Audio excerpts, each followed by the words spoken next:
Timothy పత్రిక 5వ అధ్యాయము 24వ వచనం.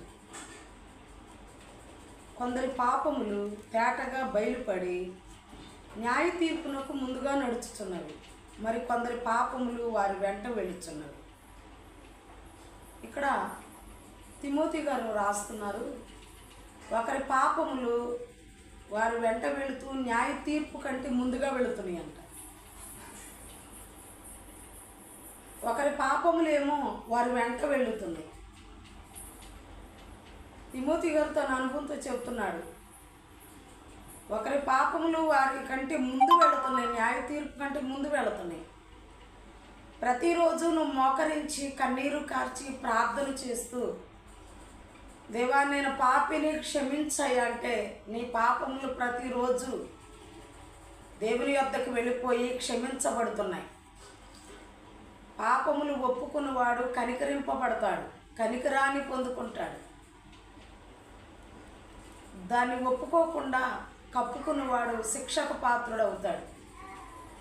ఒకరి పాపములు వారి వెంట వెళుతున్నాయి అంట. అంటే వీళ్ళైతే రెండు జాతుల వారు కనపడుతున్నారు, ఒప్పుకునే వాళ్ళు కనపడుతున్నారు, ఒప్పుకోని వాళ్ళు కనపడుతున్నారు.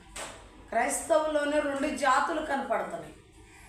దేవుని నమ్ముకున్నామని, దేవునిలో ఉంటున్నామని చెప్తూ ప్రార్థనా జీవితంలో ముందుకు సాగుతూ వారు చేసిన ఏమైన క్రియలు కానీ, వారు చూపు యందు, తలంపులు యందు, మరి నడక యందు వారి విషయంలో ఏదైనా పొరపాటు జరిగితే కొంతమంది ఒప్పుకోరండి.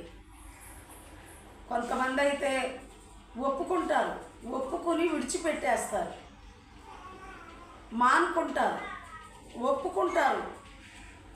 అవి వెళ్ళిపోయి తీర్పులోకి వెళ్ళిపోతున్నాయి అనగా ఆయన క్షమించేస్తున్నారు, వాటిని చూస్తున్నారు, క్షమించేస్తున్నారు. మరొక జాతి ఉంది, ఆ జాతి అయితే ఒప్పుకుంటలేదు. అందుకే వారు మరణించిన తర్వాత వారి పాపాలు వారి వెంట వెళతాయి.